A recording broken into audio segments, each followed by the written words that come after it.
বুদ্ধবাবুর একটা কথা আপনাদের মনে থাকবে যে মাদ্রাসাতে জঙ্গি চাষ হচ্ছে। সংখ্যালঘু উন্নয়ন মাদ্রাসা খাতে অনেক টাকা দেওয়া হয়েছে, তারা ডাক্তার, ইঞ্জিনিয়ার, আইএএস, আইএফএস করছেন, আপনারা তাদেরকে ক্রিমিনাল বানাচ্ছেন। আপনারা ভোট ব্যাংকের জন্য শুধু সংখ্যালঘুদের ব্যবহার করেন। একটা কমিউনিটিকে, একটা জাতিকে ক্রিমিনাল আখ্যা দেওয়া, এই সাহস উনি পেলেন কোথায়? তৃণমূল কংগ্রেসের সরকার এরা শুরুতেই মুয়াজ্জেম ভাতা, ইমাম ভাতা দিয়ে হিন্দু এবং মুসলমানদের মধ্যে একটা ডিভিশন তৈরি করেছে।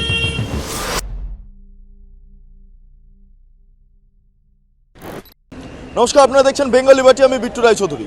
বুদ্ধবাবুর একটা কথা আপনাদের মনে থাকবে যে মাদ্রাসাতে জঙ্গি চাষ হচ্ছে, এই শব্দটাকে কেন্দ্র করে বুদ্ধবাবুকে একটা বিতর্কে পড়তে হয়েছিল এবং সেই ঘটনার রেশ এবারে সপ্তদশ বিধানসভায় এসে পড়লো। আমরা চাক্ষুষ করলাম কি বিধানসভার অভ্যন্তরে অগ্নিমিত্রা পল বাজেটের প্রেক্ষিতে দাঁড়িয়ে বক্তব্য রাখছিলেন এবং সেই সময় তিনি বললেন অনেক বরাদ্দ হচ্ছে মাদ্রাসার জন্য, কিন্তু মাদ্রাসা থেকে কেন কোনো ডাক্তার, ইঞ্জিনিয়ার বা কোনো আইএস অফিসার বা আইপিএস অফিসার কেন বেরোচ্ছেন না?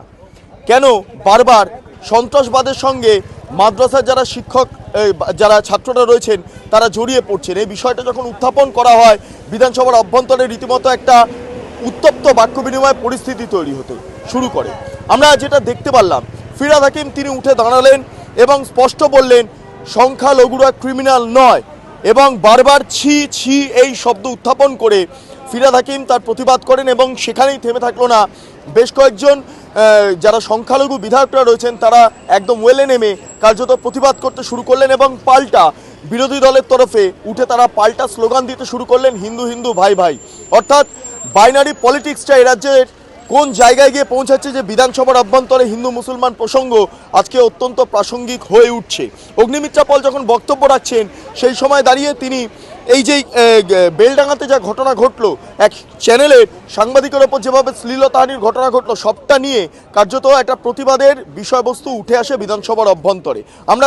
আমরা সরাসরি দেখলাম বেলডাঙ্গার ইস্যুকে কেন্দ্র করে কেন শুক্রবারই বারবার এই ধরনের ঘটনা ঘটছে, শুক্রবারটাকেই কেন বেছে নেওয়া হচ্ছে, এইগুলো বারবার উঠতে থাকে বিধানসভার অভ্যন্তরে। হ্যাঁ, হয়তো ইতিহাসে এই ধরনের কোনো শব্দচয়ন বিধানসভার রেকর্ড ঘাটলে পাওয়া যাবে না, কিন্তু সাম্প্রতিককালে এগুলোই এখন ইস্যু হয়ে দাঁড়াচ্ছে। কারণ সাম্প্রতিক ক্ষেত্রে যে ঘটনাগুলো ঘটছে, বেলডাঙ্গা, মুর্শিদাবাদ, মালদা, প্রত্যেক জায়গাতে এক এক করে সাম্প্রদায়িক অশান্তির বাতাবরণ তৈরি হচ্ছে এবং সেই কারণে তাদের স্বাভাবিকভাবে বিধানসভার অভ্যন্তরে এসে পড়ছে। এবং তার জেরে আজকে যে ঘটনা ঘটলো, যে অগ্নিমিত্রা পল যে বক্তব্য রাখলেন সেই বক্তব্যের বিরুদ্ধে গিয়ে ফিরহাদ হাকিম উঠে আবার স্পষ্ট বললেন সমস্ত সংখ্যালঘুরা যারা রয়েছেন এ রাজ্যের তারা ক্রিমিনাল নন। আমার সঙ্গে সরাসরি বিজেপি বিধায়ক রয়েছেন অসীম বিশ্বাস। একটু আপনার কাছে যাব, আপনার এলাকায় প্রচুর সংখ্যালঘু মানুষ থাকেন, আজকে বিধানসভার অভ্যন্তরে যা ঘটলো আপনারা উঠে হিন্দু হিন্দু ভাই ভাই এগুলো চিৎকার করতে শুরু করলেন, মানে এই বাইনারি পলিটিক্সটা কেন বিধানসভার অভ্যন্তরে? না, এই বিধানসভা তো তৃণমূল কংগ্রেসের সরকার 2011 সালে আসার পর থেকেই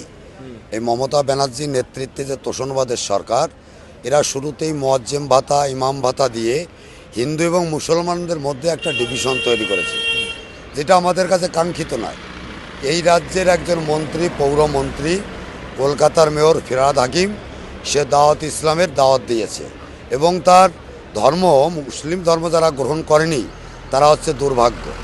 এই রাজ্যের মুখ্যমন্ত্রী মমতা ব্যানার্জি মহাকুম্ভকে বলে মৃত্যুকুম্ভ।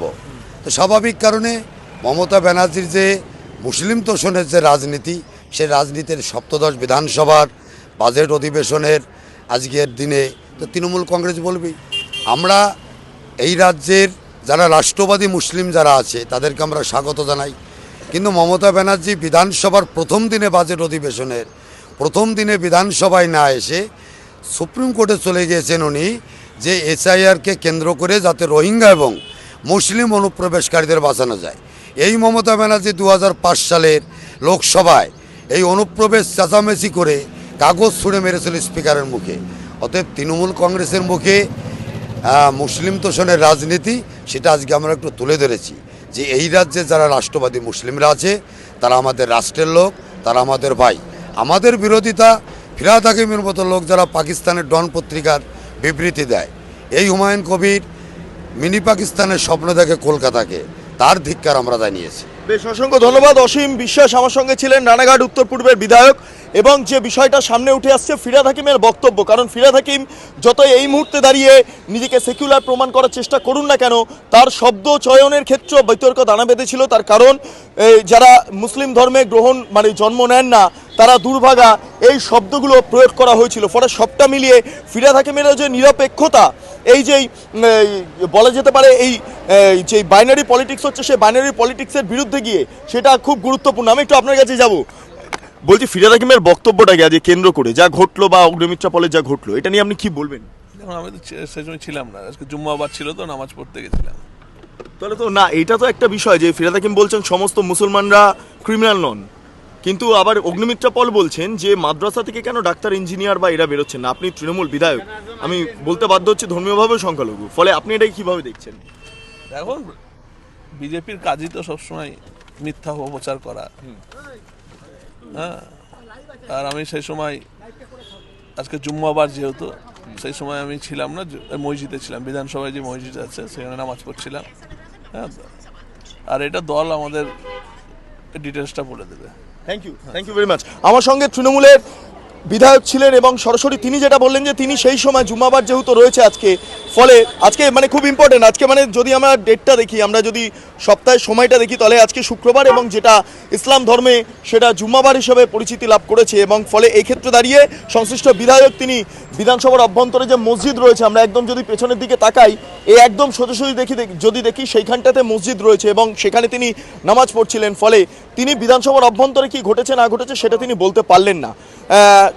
বিধায়ক তিনি বিধানসভায় উপস্থিত থাকার পরিবর্তে নামাজ পড়ছিলেন। যাই হোক, তো এ রাজ্যের যে সাম্প্রদায়িকতার যে বাতাবরণ, সেটা কোথাও গিয়ে দাঁড়িয়ে খর্ব হচ্ছে, কিভাবে খর্ব হচ্ছে সেটা নিয়ে প্রশ্ন বিস্তর। তবে অগ্নিমিত্রা পল যেমন বলছেন, যেমন বুদ্ধবাবু বলেছিলেন, মাদ্রাসা থেকে কেন চিকিৎসকরা, ডাক্তাররা, ইঞ্জিনিয়াররা তারা বেরিয়ে আসছেন না, কেন বারবার ক্রিমিনাল তৈরি হচ্ছে, বুদ্ধবাবু ঠিক একই কথা বলেছিলেন। সন্ত্রাসের যেই কার্যকলাপ সেটা মাদ্রাসার অভ্যন্তরেই হয়, জানিয়ে বুদ্ধবাবুকে ক্ষমা চাইতে হয়েছিল, সমালোচনার সম্মুখীন হতে হয়েছিল। আজকে যদিও অগ্নিমিত্রা পল তিনি ক্ষমা চাননি, তাকে স্পিকার বলছিলেন যে ক্ষমা চাইতে হবে, বা অন্যান্য বিধায়করা, তৃণমূলের সংখ্যালঘু বিধায়করা তারা বলছিলেন ক্ষমা চাইতে হবে, তিনি চাননি। তবে অগ্নিমিত্রা পল পৃথকভাবে একটি বার্তা দিয়েছেন, বাইট দিয়েছেন, আমরা সরাসরি সে বাইটটা শুনে নেব। ফিরহাদ হাকিম মহাশয় সম্মানীয় মন্ত্রী এবং মেয়র, বললাম তো বারবার লোককে ঠকানো যায়, সববার ঠকানো যায় না। আমার যে বক্তব্য সেটা রেকর্ডেড আছে, সেটা দেখে নেওয়া যাবে। আমি বলেছি যে সংখ্যালঘু উন্নয়ন মাদ্রাসা খাতে অনেক টাকা দেওয়া হয়েছে, কিন্তু দেওয়ার পরেও আজকে মাদ্রাসা থেকে যারা বেরোচ্ছে স্টুডেন্টস, তারা ডাক্তার, ইঞ্জিনিয়ার, আইএএস, আইএফএস হচ্ছে না। আপনাদের সরকার সংখ্যালঘুদের ব্যবহার করে ভোট ব্যাংকের জন্য আপনারা তাদেরকে ক্রিমিনাল বানাচ্ছেন। এটা তো সত্যি কথা। ফিরহাদ হাকিম মহাশয়, আপনারা তো জ্বালা ধরলো কেন? যারা আমাদের সংখ্যালঘু বিধায়করা ছিলেন এবং তার সাথে সাথে তৃণমূল বিধায়ক, আপনারা কি চাইছেন প্রতিবারই আপনারা বিষয়টাকে গুলিয়ে দেবেন, বলবেন বিজেপি মুসলমানদের এগেনস্টে? একেবারেই নয়, একেবারেই এগেনস্টে নয়। আপনি বলছেন আপনারা ঘৃণা করেন, ঘৃণার প্রশ্ন আসছে কোথা থেকে? আজকে সংখ্যালঘুরা ভারতবর্ষের স্বাধীনতার সংগ্রামে তাদের কি অবদান আমরা সবাই জানি। আজকে নেতাজি সুভাষচন্দ্র বোসের রাইট হ্যান্ড ছিলেন একজন সংখ্যালঘু সম্প্রদায়ের মানুষ। আপনারা প্রত্যেকবার গুলিয়ে দেবেন, সত্যি কথাটাকে ঢেকে দেবেন। আপনারা কি করেছেন? আপনি ফিরহাদ হাকিম একজন সংখ্যালঘু সম্প্রদায়ের মন্ত্রী, মেয়র হয়ে আপনি আপনার সম্প্রদায়ের জন্য কি করেছেন? আমি যেটা পয়েন্ট আউট করেছি তার জবাব দিন। আপনি 15 বছরের রেকর্ড দেখান যে মাদ্রাসা থেকে কতজন ডাক্তার, ইঞ্জিনিয়ার, আইএএস, আইএফএস বা ইসরোর মতো সায়েন্টিস্ট বেরিয়েছে, আপনি দেখান। আর কতজন আজকে সংখ্যালঘু সম্প্রদায়ের মানুষ ধরা পড়েছে ইললিগাল কাজ বা সমাজ বিরোধী কাজে, কারণ আপনারা তাদের হাতে আপনাদের ইলেকশন রাজনীতির বেনিফিটের জন্য, আপনারা ভোট ব্যাংকের জন্য শুধু সংখ্যালঘুদের ব্যবহার করেন। আমরা কিন্তু সেটা করি না। সবকা সাথ, সবকা বিকাশ, সবকা বিশ্বাস, সবকা প্রয়াস। যখন আবাসের লাইনে বা উজ্জ্বলা গ্যাসের লাইনে কেউ দাঁড়ায়, তখন জিজ্ঞেস করা হয় না যে তুমি হিন্দু না মুসলমান না জৈন না শিখ। ওটা আপনারা ধর্ম নিয়ে রাজনীতি করেন। সত্যি কথাটা বেরোবার সময় এসে গেছে। আজকে সেই কথাটাই বিধানসভায় বলেছি। আপনাকে উইথড্র করতে বলা হচ্ছিল, কিন্তু আপনি উইথড্র করলেন না। করবো কেন? কোনো তো অন্যায় বলিনি। তৃণমূল সরকার, মমতা ব্যানার্জির সরকার, আপনারা তোষণের রাজনীতি করেন, সারা পৃথিবী জানে। আজকে মুর্শিদাবাদের বেলডাঙ্গাতে রাস্তা অবরোধ করে আজকে অ্যান্টি সোশ্যালরা তারা যে ল অ্যান্ড অর্ডার ব্রেকডাউন করলো, আপনার ভাই, আজকে ঝাড়খণ্ডে আমাদের সরকার নেই, মমতা ব্যানার্জি আপনার কাছের ভাইয়ের সরকার, তারা বলল না এসআইআর এ তার মৃত্যু হয়নি, সে সুইসাইড করেছে। আপনি নিন্দা করেছেন? আপনি আপনার পুলিশকে বলেছেন যারা দাঁড়িয়ে দাঁড়িয়ে দেখেছে সেদিনকে হাজার হাজার মানুষের যে অসুবিধাটা হলো রাস্তায় দাঁড়িয়ে, তার কৈফিয়ত কে দেবে? আপনি কি বললেন? ও তো শুক্রবার ছিল, ওটা একটা ওই দিনের সেন্টিমেন্ট ওনাদের কাছে। সুতরাং তোষণের রাজনীতি অনেক হয়েছে মমতা ব্যানার্জি। 15 বছরের আপনি যে অন্যায় করেছেন, কি হিন্দু কি মুসলমান, কি শিখ কি খ্রিস্টান, ধর্মের রাজনীতি আর চলবে না। 2026-এ বিজেপির সরকার আসবে, এখন একটাই উন্নয়নের সরকার। আমরা শুনলাম অগ্নিমিত্রা পলের বক্তব্য। বাইনারি পলিটিক্স, হয়তো এমন একটা দিন আসবে বিধানসভার অভ্যন্তরে প্রো মুসলিম এবং প্রো হিন্দু এইভাবে গোটা বিধানসভাকে ভাগ করা হবে, ঠিক যেমনটা 46-এ হয়েছিল, দেশ ভাগের সময় হয়েছিল প্রো হিন্দু প্রো মুসলিম, যেখানে জ্যোতিবাবু পশ্চিমবঙ্গ যাতে ভারতবর্ষের অভ্যন্তরে থাকে সেই কারণের জন্য ভোট দিয়েছিলেন। যদিও সেটা নিয়ে বিতর্ক রয়েছে, কারণ জ্যোতি বসু নিজের জীবনীতে এই বিষয়টা উল্লেখ করেননি যতদূর মনে পড়ে সংশ্লিষ্ট বইটির নাম। ফলে অনেক কিছু রয়েছে, অনেক প্রপাগ্যান্ডা রয়েছে। তবে আজকের দিনে দাঁড়িয়ে সেই 46-এর বাইনারি পলিটিক্স কি বিধানসভাতে আবার নতুন করে দানা বাজছে, যেখানে দাঁড়িয়ে ফিরহাদ হাকিম এক কথা বলছেন, অগ্নিমিত্রা পল এক কথা বলছেন, বা বিজেপি যারা বিধায়করা রয়েছেন, যারা তৃণমূলের বিধায়ক, সংখ্যালঘু বিধায়ক, তারা উপস্থিত থাকছেন না, তারা জুম্মাবার বলে তারা মসজিদে গিয়ে বসে থাকছেন, নামাজ পড়ছেন, প্রার্থনা করছেন।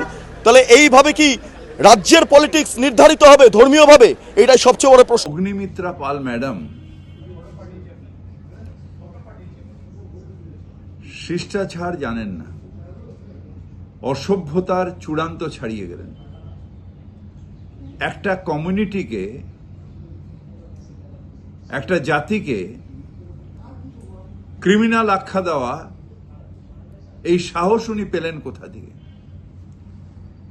আমরা মাইনরিটি, আমরা মুসলমান সম্প্রদায়ের মানুষ,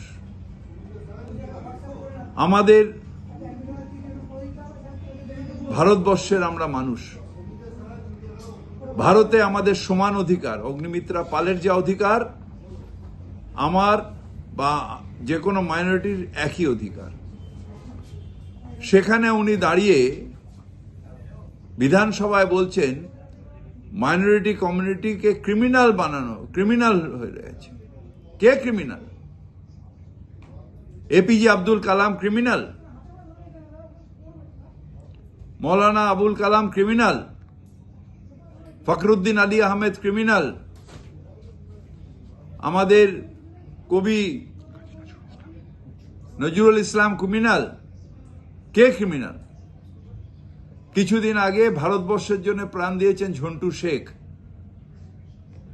কাশ্মীরের টেররিস্টদের সাথে লড়াই করতে করতে। উনি জানেন যে কত স্বাধীনতা সংগ্রামী এই মাইনরিটি কমিউনিটি, মুসলিম কমিউনিটি থেকে ভারতের স্বাধীনতার জন্য প্রাণ দিয়েছে। ভারতের স্বাধীনতা রক্ষার জন্য বর্ডারে কত মুসলিম কমিউনিটি, হিন্দু কমিউনিটি কাঁধে কাঁধ নিয়ে লড়াই করে তারা নিজেদের প্রাণ দিচ্ছে। হ্যাঁ, বিজেপি ক্রিমিনাল, তার কারণ গুজরাটে বহু নিরীহ মানুষের প্রাণ দাঙ্গায় গেছে। বিজেপি ক্রিমিনাল কেন আজও ইউপিতে বা অন্য ডবল ইঞ্জিন সরকারের সাধারণ মানুষের প্রাণ নিচ্ছে? তারা ক্রিমিনাল। একটা সম্প্রদায়কে ক্রিমিনাল বলা, এই দুঃসাহস পেলেন কি করে? আমি শুনেছি যে গুজরাটে বা ইউপিতে বা অন্য জায়গায় সংখ্যালঘু সম্প্রদায় বা যারা বাংলায় বলেন তাদের মেরে দেওয়া হয়, তাদের মেরে খুন করা হয়। কিন্তু এটা বাংলার মাটি, এই মাটিতে আমরা সবাই এক। সগর্বে আমরা বলি সারে জাহাঁ সে আচ্ছা এই হিন্দুস্তান আমার, এই হিন্দুস্তান আমার, এই ভারতবর্ষ আমার, আমাদের সকলের এই ভারতবর্ষ। এই বাংলায় আমরা হিন্দু মুসলিম শিখ ইসাই আমরা সবাই ভাই ভাই শান্তিতে থাকতে চাই। এই বিজেপি এসে যেভাবে গুজরাটের বাতাবরণ খারাপ করেছে, ইউপির খারাপ করেছে, যেভাবে অত্যাচার করছে, আমরা বাংলায় চাই না। তাই উনি ক্রিমিনাল বলার আগে ও নিজের নেতাদের দেখুক। অমিত শাহ খুনের মামলায় জেল খেটে এসেছেন, জেল খেটে এসেছেন, জেলে ছিলেন। কেন্দ্রীয় সরকারের পাওয়ারে আসতে সিবিআই তার মামলা খারিজ করে দিয়েছে। আমরা ক্রিমিনাল নই, we are not criminal, we are Indian and we are proud to be an Indian. তো আপনারা এতক্ষণ ধরে দেখছিলেন বেঙ্গল লিবার্টি চ্যানেলটি। অবশ্যই ভালো লাগলে লাইক করুন, সাবস্ক্রাইব করুন, শেয়ার করুন, বেল আইকন ক্লিক করুন, www.bengalliberty.com, সেখানে ক্লিক করুন। সমস্ত খবর আপনাদের জন্য সাজানো রয়েছে। স্বাধীন, কাঁচিহীন এবং গেরিলা সাংবাদিকতার পাশে দাঁড়ান। অসংখ্য ধন্যবাদ।